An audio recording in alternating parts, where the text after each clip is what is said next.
வணக்கம். ஜிஎஸ்டினா என்னென்னு பார்க்க போகிறோம். Goods and service tax.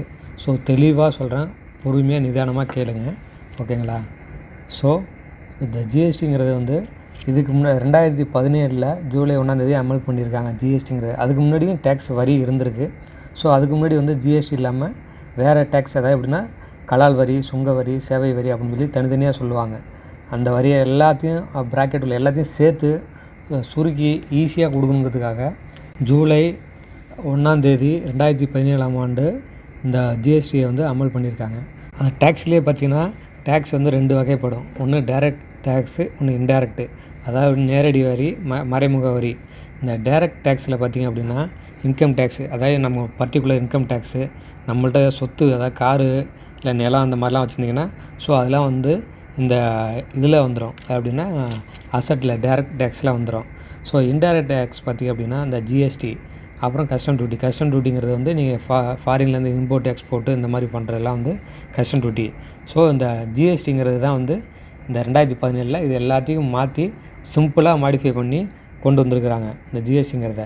இந்த புது ஜிஎஸ்டியில் என்னென்ன ரேட்டில் கொடுத்துருக்காங்க அப்படின்னு பார்த்தீங்க அப்படின்னா, அதாவது 0%, 5%, 12, 18, 14, 28 இந்த மாதிரி ரவுண்டாக கொண்டு வந்திருக்காங்க.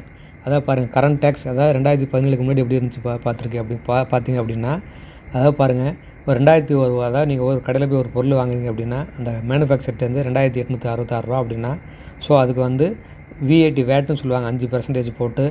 அதுக்கப்புறம் ஒரு மார்ஜின் அவர் மேனுஃபேக்சர் ஒரு 10% வச்சதுக்கப்புறம் திருப்பி இடையில ரீட்டைலர் அவர் ஒரு வேட்டுன்னு சொல்லி ஒரு 15%, அதுக்கப்புறம் அவரோட மார்ஜின் 10%.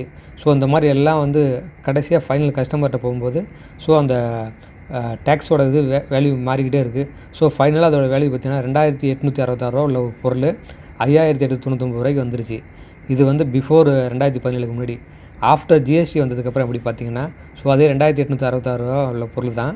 பட் 5600 5698 அந்த பொருளை கடைசியாக கஸ்டமர் கொண்டு போய், அதாவது 3.5% இந்த ப்ரைஸ் லோயர் ஆகிருக்கு. இதில் பார்த்திங்க அப்படின்னா இதில் 18 இங்கே ஸ்டார்டிங்கில் மேனுஃபேக்சரும் 18, இடையில டிஸ்ட்ரிபியூட்டரும் ரீட்டைல் அவரும் 18, கஸ்டமர்ட்டையும் 18.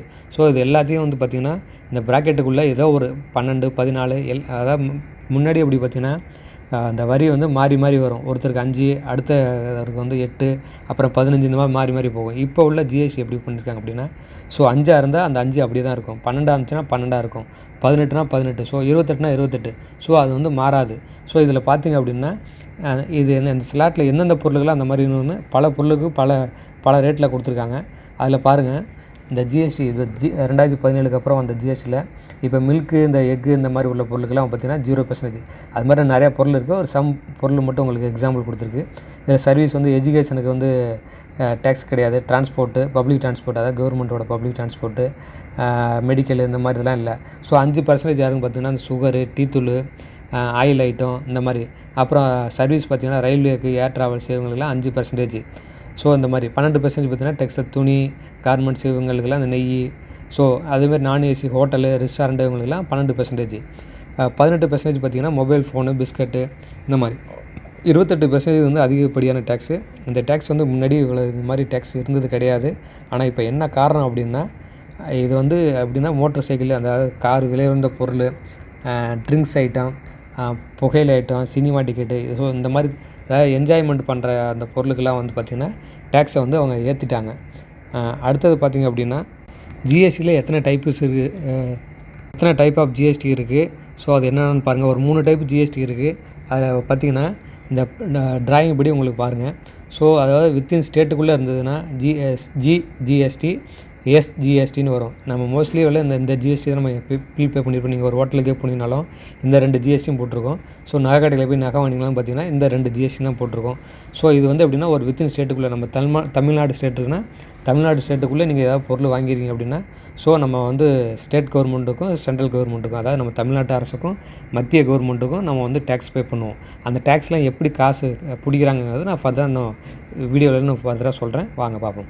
அந்த ஐஜிஎஸ்டி அப்படின்னா ஸோ இந்த பெட்வீன் ஸ்டேட்டுக்குள்ளே தான். பட் ஆனால் எக்ஸ்போர்ட் இம்போர்ட் பண்ணுவாங்கள்ல, ஸோ அது வந்து ஐஜிஎஸ்டின்னு சொல்லுவாங்க. ஸோ இந்த யூடிஜிஎஸ்டிங்கிறது வந்து பார்த்திங்க அப்படின்னா யூனியன் பிரதேசம் இருக்குல்ல, இந்த பெட்டிக்குள்ளே வர்றது. அவங்க வந்து கவர்மெண்ட்டுக்கு, அதாவது மத்திய கவர்மெண்ட்டுக்கும் யூனியன் அந்த இதுக்குள்ளே வருது. ஸோ நம்ம மோஸ்ட்லி யூஸ் பண்ணுறது பார்த்திங்கன்னா இந்த வித்தின் ஸ்டேட்டுக்குள்ளே, தமிழ்நாட்டு இந்த ஸ்டேட்டுக்குள்ளே தான் நார்மலாக அது பண்ணுறது. ஓகேங்களா? ஸோ அடுத்தது பாருங்கள், இது யாரெல்லாம் ஜிஎஸ்டிக்கு வந்து எலிஜிபிள். அந்த எலிஜிபிள் பார்த்திங்க அப்படின்னா, ஸோ நார்மலாக நீங்கள் 40 லட்சம் நீங்கள் ஒரு வருஷத்துக்கு பிஸ்னஸ் பண்ணுறீங்க அப்படின்னா கண்டிப்பாக நீங்கள் வந்து ஜிஎஸ்டி வந்து நீங்கள் வந்து எலிஜிபிள். பட் நீங்கள் கண்டிப்பாக வந்து ரிஜிஸ்டர் பண்ணி ஸோ அந்த ஜிஎஸ்டியில் நீங்கள் ப்ராசஸ் போக ஆரம்பிக்கணும். சில கஸ்டமருங்களுக்கு வந்து அப்படின்னா சில பிஸ்னஸ்மேனுங்களுக்கு வந்து ஸோ அவங்க 10 லட்சம் வச்சுருந்தாலும் சரி, 2 லட்சம் வச்சுருந்தாலும் சரி, அவங்களுக்கு வந்து அதாவது ரெக்குயர்மெண்ட் இருக்கும்.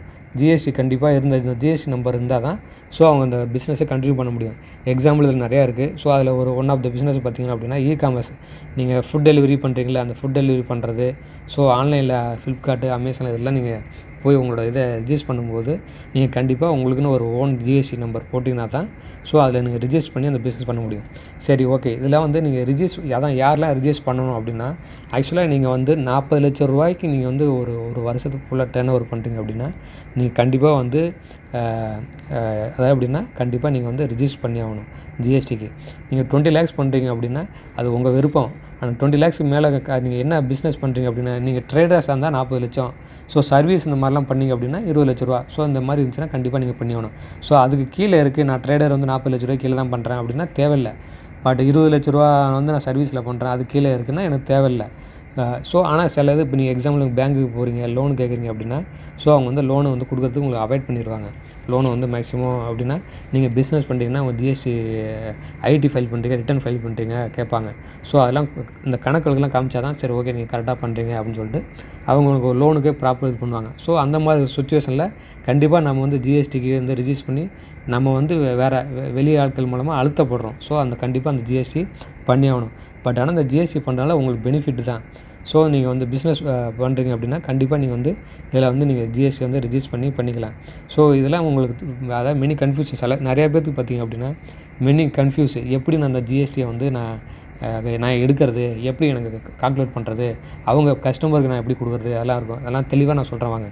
அதாவது எப்படி பார்த்தீங்கன்னா, நீங்கள் பிஸ்னஸ் பண்ணதுக்கப்புறம் நீங்கள் மஸ்ட் சப்மிட் எவ்ரி மந்த். அதாவது எப்படின்னா நீங்கள் ஜிஎஸ்டி நம்பரை ரிஜிஸ்டர் பண்ணிட்டீங்க அப்படின்னாவே நீங்கள் வந்து மாதம் நீங்கள் வந்து உங்கள் சேல்ஸ் ரிப்போர்ட்டு, உங்கள் பர்ச்சேஸ் ரிப்போர்ட்டெல்லாம் நீங்கள் வந்து ஒரு டாக்குமெண்ட்டில் போட்டு நீங்கள் வந்து ஜிஎஸ்டி அதாவது கவர்மெண்ட்டுக்கு நீங்கள் வந்து இன்கம் டேக்ஸ் இதில் போய்ட்டு நீங்கள் சப்மிட் பண்ணியே ஆகணும். சப்மிட் பண்ணால் தான் உங்களுக்கு பெட்ரு. நீங்கள் சப்மிட் பண்ணாமல் அப்படி போனீங்க அப்படின்னா உங்கள் ஜிஎஸ்டி நம்பர் கேன்சல் ஆகிரும். கேன்சல் ஆகிறது இல்லாமல் உங்களுக்கு பெனால்ட்டி போட்டுவாங்க. திருப்பி நீங்கள் ஃப்யூச்சரில் உங்கள் பிஸ்னஸ் இம்ப்ரூவ்மெண்ட் ஆகுது, எனக்கு வந்து அதே நம்பர் வேணும் அப்படின்னா கொடுக்க மாட்டாங்க. நீங்கள் பெனால்ட்டி போட்டிருப்பாங்க, அந்த பெனால்ட்டியெல்லாம் நீங்கள் கட்டினா மட்டும்தான் திருப்பி அந்த ஜிஎஸ்டி நம்பரை தருவாங்க. உங்களுக்கு சேல்ஸே இல்லை, உங்கள் பர்ச்சேஸே இல்லைனாலும் நீங்கள் ஜஸ்ட்டு அக்கௌண்ட் ஓப்பன் பண்ணிட்டீங்க அப்படின்னா, ஜிஎஸ்டி நம்பர் ஓப்பன் பண்ணிட்டீங்க அப்படின்னா ஸோ நீங்கள் கண்டிப்பாக நீங்கள் வந்து ஐடி ரிட்டர்ன் பண்ணி தான் ஆகணும். ஸோ அது எப்படி பார்த்தீங்கன்னா எவ்ரி 11ஆம் தேதி ஒரு மாதத்துலேயும் நீங்கள் சேல்ஸு எப்படின்னா நீங்கள் விற்கிறீங்களா கஸ்டமர் நீங்கள் ஒரு பொருள் விற்கிறீங்களா, அவங்களாம் பில்லு கொடுப்பீங்களா கஸ்டமருக்கு, அந்த ரிப்போர்ட்லாம் வச்சுருப்பீங்களா, அதை வச்சு நீங்கள் சப்மிட் பண்ணணும்.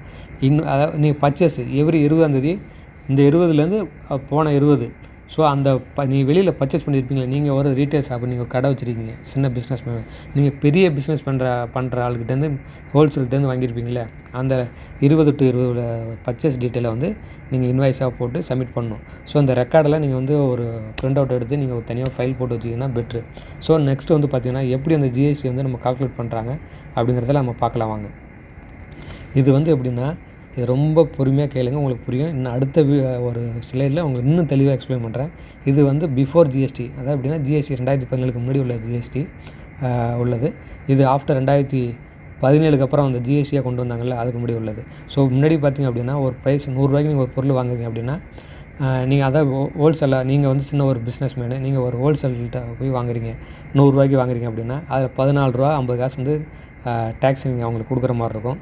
ஸோ அது வேட்டு பார்த்திங்க அப்படின்னா டியூட்டி ஃப்ரீ வந்து 14.50, வேட்டு வந்து 12.50. ஸோ டோட்டலாக பார்த்திங்கன்னா 127 ரூபா.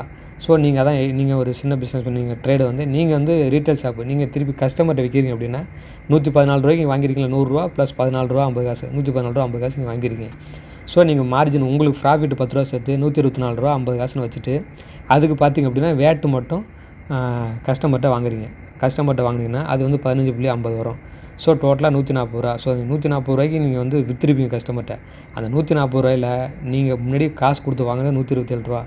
அதில் உங்களுக்கு மார்ஜின் வச்சுருக்கிறது 10 ரூபா. ஸோ 127 + 10 137 ரூபா. ஸோ அந்த 3 ரூபாயை வந்து நீங்கள் கவர்மெண்ட்டுக்கு கொடுக்குற மாதிரி இருக்கும். அதுதான் ஜிஎஸ்டி, பிஃபோர் ஜிஎஸ்டி. இந்த ஜிஎஸ்டி வந்ததுக்கப்புறம் அப்படின்னு பார்த்தீங்கன்னா இந்த டியூட்டி வேட்டு இந்த மாதிரிலாம் தனியாக இல்லாமல் சிம்பிளாக கொடுத்துட்டாங்க. அதான் நம்ம மோஸ்ட்லி இந்த மாதிரி தான் பே பண்ணுவோம். 100 ரூபாய்க்கு பொருள் வாங்கினீங்கன்னா 14 ரூபா ஸ்டேட் கவர்மெண்ட்டுக்கு, 14 ரூபா சென்ட்ரல் கவர்மெண்ட்டுக்கு. ஸோ அந்த மாதிரி உங்களுக்கு வந்துடும். ஸோ இப்படி பார்த்தீங்கன்னா 128 ரூபாய்க்கு நீங்கள் வாங்கிடுவீங்க. 128 ரூபாயில் நீங்கள் திருப்பி அதேமாதிரி 10 ரூபா உங்களுக்கு மார்ஜின், உங்கள் லாபம் ப்ராஃபிட் 10 ரூபா வச்சு விற்கிறீங்க. அதுக்கு பார்த்தீங்க அப்படின்னா 14% போட்டிங்க அப்படின்னா 28% பார்த்தீங்கன்னா 30 ரூபா 80 காசு வரும். ஸோ டோட்டல் கஸ்டமர் நீங்கள் விற்கிற காசு பார்த்தீங்க அப்படின்னா 140 ரூபா 80 காசுக்கு விற்பீங்க. ஸோ அந்த 140 ரூபா 80 காசில் உங்கள் 138 + ஒரு 10 138 128 + 10 138 போச்சு அப்படின்னா பாக்கி 140 ரூபா 80ல் 2 ரூபா 80 காசு நீங்கள் கவர்மெண்ட்டுக்கு பே பண்ணுற மாதிரி இருக்கும். ஸோ இதை விட இன்னும் ஈஸியான ஒரு ஸ்லைடு உங்களுக்கு கொடுக்குறேன் பாருங்கள். இதில் பார்த்தீங்க அப்படின்னா input GST, output GST. So நீங்கள் எப்படி கவர்மெண்ட்டுக்கு காசு பே பண்ணுறீங்க, அந்த ஜிஎஸ்டி எப்படி கொடுக்குறீங்க, தெளிவாக நல்லா நான் பொறுமையாக சொல்கிறேன். பொறுமையாக கேளுங்க, ஸ்கிப் பண்ணிடாதீங்க, உங்களுக்குலாம் புரியாது. நீங்கள் வந்து அதாவது அப்படின்னா நீங்கள் ஒரு ரீட்டைலரு, ஹோல்சேல் ஷாப், ஒரு ஹோல்சேலில் இருப்பாங்க. அவங்க வந்து எப்படின்னா பல்காக பெரிய கடை வச்சுருப்பாங்க. நீங்கள் ஒரு ஸ்மால் மீடியம் கடை வச்சுருக்கீங்க. நீங்கள் வந்து ரீட்டைலரு, அவங்க வந்து ஹோல்சேல். இப்போ நீங்கள் வந்து அந்த பெரிய கடையில் போய் ஒரு பொருள் வாங்குறீங்க. பொருள் வேணால் ஒரு அரிசியாக வச்சுக்கோங்க. ஒரு 5 கிலோ அரிசி வாங்குறீங்க. எக்ஸாம்பிள் 1000 ரூபாய்க்கு அரிசி வாங்குறீங்கன்னு வச்சுங்களேன். நீங்கள் வந்து 1000 ரூபாய்க்கு அரிசி வாங்கிட்டு அங்கேருந்து அரிசி வாங்கிட்டு வரீங்க. நீங்கள் உங்கள் கடையில் வந்துட்டு 1000 ரூபாய்க்கு வாங்கிட்டு வரும்போது அந்த 1000 ரூபா பில்லுக்கு 100 ரூபா ஜிஎஸ்டி நீங்கள் கொடுத்து வாங்கிட்டு வருவீங்க. ஸோ 1000 ரூபா நீங்கள் அரிசி காஸ்ட்டு 10% ஜிஎஸ்டி வந்து 100 ரூபா. ஸோ இப்போ 1100 ரூபா கொடுத்து வாங்கிட்டு வந்துட்டீங்க. 1100 ஆச்சு. இந்த 100 ரூபா வந்து நீங்கள் ஜிஎஸ்டி பே பண்ணியிருக்கீங்க. இது வந்து உங்கள் ஜிஎஸ்டியோட நம்பரில் உங்கள் பேரில் ஜிஎஸ்டியோட போர்ட்டலில் டேஷ்போர்டில் 100 ரூபா உங்கள் பேலன்ஸு உங்கள் காசு அங்கே இருக்கும். அதை காசை எடுக்க முடியாது, பட் அங்கே அக்கௌண்ட்டில் காமிக்கும். ஸோ அடுத்து அந்த காசை எப்படி நீங்கள் கணக்கு எடுக்கலாம் அப்படின்னா, ஸோ அவுட்புட் ஜிஎஸ்டி. இந்த அவுட்புட் ஜிஎஸ்டிங்கிறது நீங்கள் வந்து ஹோல்சேலரில் போய் வாங்கிட்டு வந்தீங்களா 1000 ரூபா அரிசின்னு, இங்கே உங்களுக்கு வந்து சேல்ஸ் பண்ணுறீங்க கஸ்டமர்கிட்ட. யார் உங்கள் பக்கத்து வீட்டுக்கு உள்ள பக்கத்து தெருவில் கடைக்கு வந்து ஜாமான் வாங்க வருவாங்கள்ல, அவங்கக்கிட்ட 1000 ரூபா அரிசியை ப்ளஸ் உங்களுக்கு 100 ரூபா மார்ஜின் உங்கள் ப்ராஃபிட் வச்சு 1100 ரூபா நீங்கள் சேல்ஸ் பண்ணுறீங்க. அவங்க வந்து 1100 ரூபா அவங்கள்ட்ட விற்கும்போது அவங்களுக்கு பில்லு கம்ப்யூட்டர் பில் போட்டு கொடுக்கும்போது அதே 10% ஜிஎஸ்டி நீங்கள் பே பண்ணுவீங்க, அவங்க பே பண்ணுவாங்க. ஸோ அவங்க பே பண்ணும்போது அதுக்கு 110 ரூபா சேர்த்து மொத்தமாக 1210 ரூபா நீங்கள் வாங்குவீங்க. யார்கிட்ட? கஸ்டமர்கிட்டேருந்து நீங்கள் வாங்குவீங்க.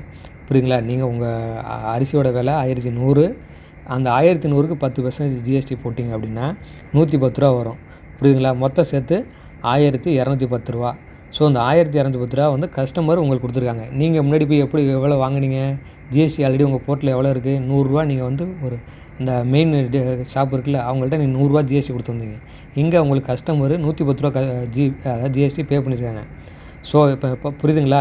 நீங்கள் கொடுத்த ஜிஎஸ்டி காசை இங்கே கொடுத்துட்டாங்க. இதுவும் இந்த ஜிஎஸ்டியில் நீங்கள் பில் போடும்போது ஆட்டோமேட்டிக்காக உங்கள் ஜிஎஸ்டி வெப்சைட்டில் உங்கள் போர்ட்டல் உங்கள் ஜிஎஸ்டி நம்பரில் இது போய் வந்து டெபிட் கிரெடிட்டாக இந்த மாதிரி மாறிக்கும். ஸோ இப்போ பார்த்தீங்க அப்படின்னா இந்த சிம்பிள் பாருங்கள். இப்போ நீங்கள் 100 ரூபா உங்களுக்கு ப்ராஃபிட் வந்துருச்சு. இந்த ஜிஎஸ்டியில் நீங்கள் 110 ரூபா இப்போ கஸ்டமர்கிட்டருந்து ஜிஎஸ்டி வாங்கியிருக்கீங்க நீங்கள். ஓகேங்களா? 110 ரூபா கஸ்டமர்கிட்டருந்து ஜிஎஸ்டி வாங்கியிருக்கீங்க. ஆல்ரெடி நீங்கள் 100 ரூபா அங்கே பே பண்ணிட்டு வந்துட்டீங்க. ஸோ அந்த 110 மைனஸ் 100 ரூபா போக 10 ரூபா பேலன்ஸ். இந்த 10 ரூபாயை வந்து நீங்கள் கவர்மெண்ட்டுக்கு பே பண்ணணும். இதுதான் ஜிஎஸ்டி.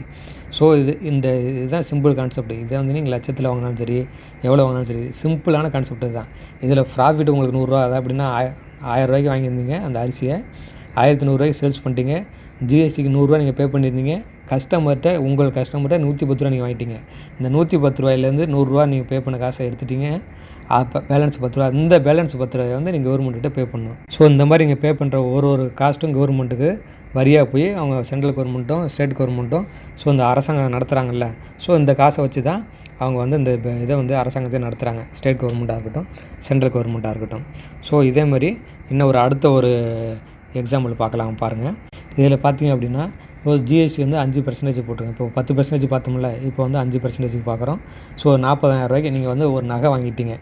அதான் எப்படின்னா நீங்கள் 1000 ரூபா பொருள் 1000 ரூபாய்க்கு வாங்கி இது பண்ணுறீங்க. இது வந்து எப்படின்னா ஸோ ஒரு நகை கடையில் ஒரு நகை வந்து நீங்கள் இப்போ மெயின் டீலர்கிட்ட வாங்கிட்டீங்க. நீங்கள் ஒரு ட்ரேடரு ஒரு 40,000 ரூபாய்க்கு வாங்கியிருக்கீங்க. ஏதோ ஒரு கிராம் அதாவது ஒரு பவுன் வாங்கியிருக்கீங்க அப்படின்னா 40,000 ரூபாய்க்கு வாங்கிட்டீங்க. சரி அரை பவுன் வச்சுங்க, அரை பவுன் 40,000 வாங்கிட்டீங்க. ஸோ 40,000 நீங்கள் பார்த்தீங்கன்னா 5% ஜிஎஸ்டி கொடுத்து வாங்கிருக்கீங்க. 4 5 20. ஸோ 2,000 பார்த்தீங்க அப்படின்னா ஸோ நீங்கள் 5% வந்து ஐஜிஎஸ்டி நீங்கள் பே பண்ணியிருப்பீங்க. 40,000 நகைக்கு 2,000 நீங்கள் வந்து ஜிஎஸ்டி பே பண்ணி வாங்கியிருப்பீங்க. ஸோ மொத்தம் 42,000 நீங்கள் காசு கொடுத்துருப்பீங்க. 2,000 அவங்க வந்து உங்கள் ஜிஎஸ்டி போர்ட்டலில் உங்கள் ஜிஎஸ்டி நம்பரில் இருக்கும். ஸோ அது ஒரு 6 மாதம் ஆகிடுச்சு, 3 மாதமோ 6 மாதம் ஆகிடுச்சு. அந்த நகையோட விலை வந்து ஏறிக்கிட்டே இருக்குது. ஸோ ஏறும்போது திருப்பி உங்கள்கிட்ட ஒரு கஸ்டமர் வந்து நகை வாங்குறாங்க. கஸ்டமர் நகை அன்றைக்கி நீங்கள் வாங்கும்போது அரை பவுன் நகை வந்து 60,000 ஆகிடுச்சு. புரியுதுங்களா? 60,000 ஆச்சு. 40,000 தான் வாங்கினீங்க. இதில் 20,000 உங்கள் மார்ஜின் ப்ராஃபிட் வரும். ஸோ 60,000 அந்த பொருள் விலை வந்து ஏறிடுச்சு. ஸோ அன்றைக்கி அந்த கஸ்டமர்கிட்ட 60,000 விற்கிறீங்க. 60,000 விற்கும்போது அதே 5% நீங்கள் போட்டிங்க அப்படின்னா 6 30 3,000 ஜிஎஸ்டி உங்களுக்கு வந்துடும். ஸோ நீங்கள் என்ன பண்ணிடுறீங்க, கஸ்டமர்கிட்ட 3,000 ஜிஎஸ்டி வாங்கிட்டு அந்த 60,000 அசல் அந்த பொருளை வந்து விற்றுறீங்க. 63,000 அவங்க கஸ்டமர் பே பண்ணிட்டு போயிடுறாங்க. ஸோ பே பண்ணதுக்கப்புறம் ஸோ இதில் பார்த்திங்க அப்படின்னா 40,000 விற்றுறீங்க. நீங்கள் முன்னாடி பர்ச்சேஸ் பண்ணது 40,000, விற்றது 60,000. ஸோ இதுலேருந்து உங்களுக்கு 20,000 உங்களுக்கு ப்ராஃபிட் வந்துருச்சு. நீங்கள் ஜிஎஸ்டி ஃபஸ்ட்டு பார்த்திங்க அப்படின்னா 2,000 கொடுத்து ஜிஎஸ்டி வாங்கிடுவீங்க. அதான் மெயின் ஜுவல்லரிகிட்டேருந்து. ஸோ நீங்கள் விற்றது வந்து பார்த்திங்கன்னா 3,000 ஜிஎஸ்டி கஸ்டமர்கிட்ட வாங்கிருக்கீங்க. ஸோ அந்த 3,000 மைனஸ் 2,000 3,000 கஸ்டமர்கிட்ட வாங்கினது, நீங்கள் கொடுத்த ஜிஎஸ்டி 2,000. இது போக இந்த 1,000 உங்கள் ரெக்கார்டில் ஜிஎஸ்டி நம்பரில் ஜிஎஸ்டி போர்ட்டலில் இருக்கும். ஸோ இந்த 1,000 நீங்கள் வந்து கவர்மெண்ட்டுக்கு பே பண்ணிடணும். ஸோ இந்த மாதிரி தான் வந்து இந்த ஜிஎஸ்டி நடக்குது. ஸோ இதுலேயே வந்து பார்த்திங்க அப்படின்னா நிறையா வந்து அந்த ஜிஎஸ்டி ஐடி ஃபைல் பண்ணுறது, ரிட்டர்ன் ஃபைல் பண்ணுறது எப்படிங்கிறதெல்லாம் நான் இன்னொரு வீடியோவில் உங்களுக்கு தெளிவாக சொல்லித்தரேன். மேலும் ஏதாவது டவுட் இருந்தால் கேளுங்க. தேங்க்ஸ் ஃபார் வாட்சிங். நம்ம சேனலை சப்ஸ்கிரைப் பண்ணுங்கள். பக்கத்தில் உள்ள பெல் ஐக்கானை கிளிக் பண்ணிங்க. இந்த வீடியோ உங்களுக்கு பிடிச்சிருந்தா லைக் பண்ணுங்கள், கமெண்ட் பண்ணுங்கள் மற்றும் ஷேர் பண்ணுங்கள்.